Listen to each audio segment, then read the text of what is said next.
because that's what I'm going to talk on. Let's turn this off real quick here.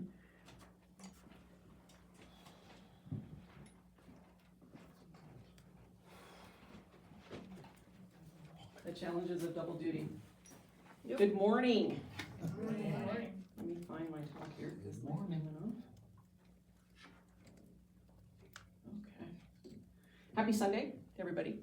I'm glad you guys are here. Happy Sunday to those watching on Facebook. If you guys want to just drop in the comments that you guys are here, we'd appreciate that. I want to thank the Yucca Valley Center for Spiritual Living for inviting me to share this topic today. Abundance is. Ernest Holmes, like Joe read, said we must be convinced that abundance is our natural state of the universe. Got it. Arnold Patient, who is also a metaphysical writer teacher, said, we don't create abundance. Abundance is always present. It is our natural state of being. Florence Shinn, if you guys are familiar with her, a writer from a while ago, you guys ought to check her out. She says, I dwell in the midst of infinite abundance. Abundance of the universe is my infinite source. So if we're not creating abundance, how are we getting it? I want to go on to talk about Brian Tracy, truckload of books, motivational speaker, self-help. He says, as Joe read, and I think it's worth repeating, you are a living magnet. What you attract into your life is in harmony with your dominant thought. I would like to add to that, it also includes your emotions, your dominant emotions, your dominant words, and your dominant belief systems. Okay? Breathe with me.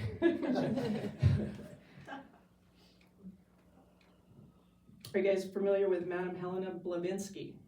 Terrific writer. She says, the universe is worked and guided from within outward. So what's going on here? The definition of abundance, according to dictionary.com, abundance is an extreme, plentiful, or over-sufficient quantity or supply.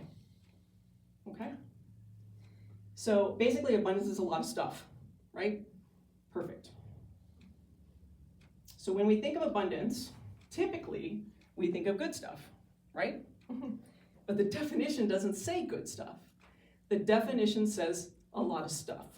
Oh, right? So my question then is, what kind of stuff are we attracting? And how is it that we're attracting it? So if we go back to where we're a magnet and we attract through our dominant thoughts, feelings, or beliefs, what are you guys doing? What am I doing on a daily basis that's attracting my abundance? And what kind is it? You guys follow me so far? Mm-hmm. This kind of blew my mind because every time I do a talk or I run a workshop, I'm inspired by divine, and then I learn I don't know anything about the subject that I'm talking about. Even with my credentials and etc. and blah, blah, blah, I realize the more I know absolutely nothing. And so I always find it encouraging and humbling to realize that I really don't know anything at all. Okay. You right with me? So this is what I've come to believe, and I'm going to offer this for your consideration. If the universe is in the natural state of abundance, that's its natural state, and we're in a natural state of abundance, and we're not creating, we're attracting, which is the law of the universe, like attracts like, right? And the work is done from within outward, then what's going on? So here's what I want to propose to you. You wake up in the morning, you have your cup of coffee, you do whatever your spiritual practice is, meditation, what have you. You pet your cat, you grab your keys, you walk out the door and you go, and now into chaos, right? So the universe, who always says yes, goes, okay, let's find all my resources to set up chaos, right? So you get to the elevator, because you live in a building where you're on the second floor, you get to the elevator's still not working. I'm going to write them a scathing letter about how this is so inconvenient, I can't believe this happened. And the universe is still scrolling, because they have to say yes. And they have I call it they, but the universe has an infinite amount of resources, more than we could ever imagine. And they are placing those in alignment with what you're dominant thoughts, dominant words, and dominant beliefs are, right? Okay, so you get to the elevator, it's not working. Okay, I gotta take the stairs. This really sucks. I gotta take the stairs. So I'm going down the stairs, get to my car, and a flock of seagulls says, "Hate your car." And what do you say? This always happens to me right after I wash my car. You're scrolling, right? You guys with me? Get in your car, you drive to work. Man, I wish these idiots would drive better. So what do you think the universe is doing? Scrolling, right? Get to work, you go into the break room, and Joe has eaten all your favorite Danishes. Dang it, he always does that. You get to your desk, and Jim walks up, and he's like, "Man, my football team is like totally rocking." And in your head, you're like, "I don't give a crap about football. I just like hockey." And he's going on and on and on and on and on and on about his football team. And you're just like, "Oh my gosh, why is he always talking about his football team? I just totally hate this. I waste my time, blah, blah, blah." Cut. What happens if you wake up in the morning and you do your normal spiritual thing and you grab your keys and you walk out the door and you go, this is a great day. Not only has your mind shifted, but everything around you shifts. And the universe goes, "Hey, so like, Tina's on a roll today. She's like not complaining about the universe. I'm gonna go see what we can create for her." You get to the elevator, it's not working. You're like, "That's okay. I can add this extra steps to my day. I'll get to 10,000 regardless. Here I go." You know, you take the stairs down. You get to your car. Everything is beautiful. You get in your car. You're like driving. Everything around me is protected. You know, all things great and small and protected. I'm like doing great. I get to work in record time. I get there before Joe and I get my Danish. You following me?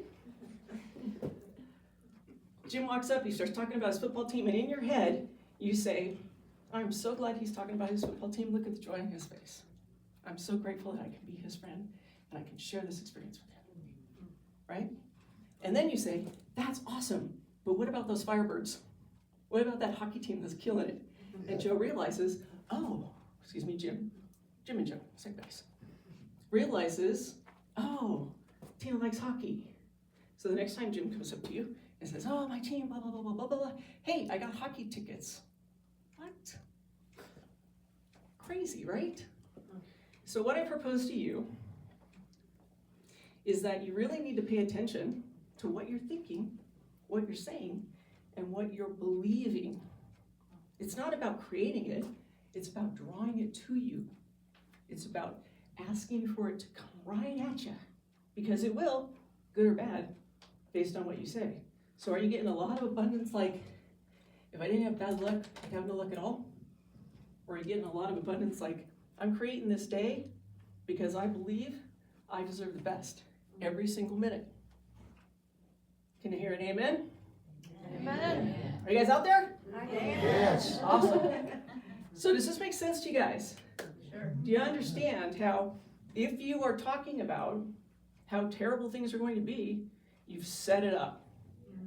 If you're talking about how great it's going to be, you're drawing it, right? Either way, you're setting it up. And the universe, with its ultimate, unbelievable, unconceivable as a human resources, are taking care of the details.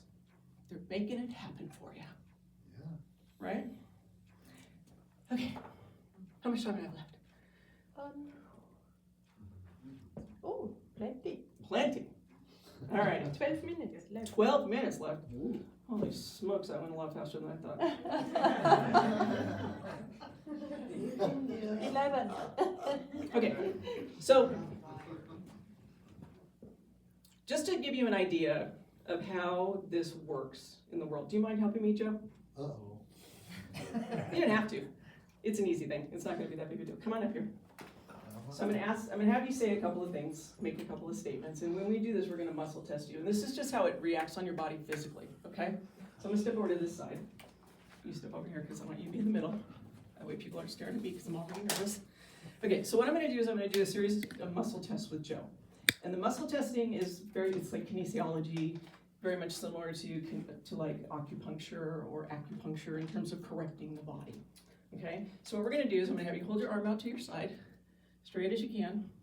And I want you to state your name. Joe. And I'm going to push down gently on your arm, and you want to resist me. Oh, no problem. There we go, okay? Great. Now I want you to tell me something that you know beyond a shadow of a doubt that you are capable of doing. Play on the harp. Very good. Resist for me? Excellent.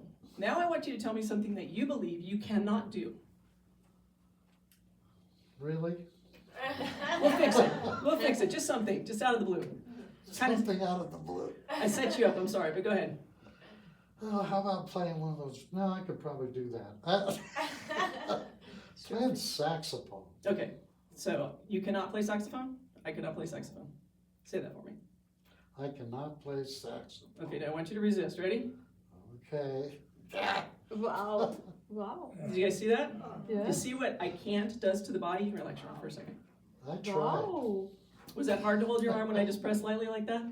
It has a physical effect on your body when you tell it it can't do something. So what you believe not only affects your physical body, but it also affects your broadcasting. So go ahead and put your arm back up. Oh, Say, I can play saxophone. I can play saxophone? Thank you, Joe.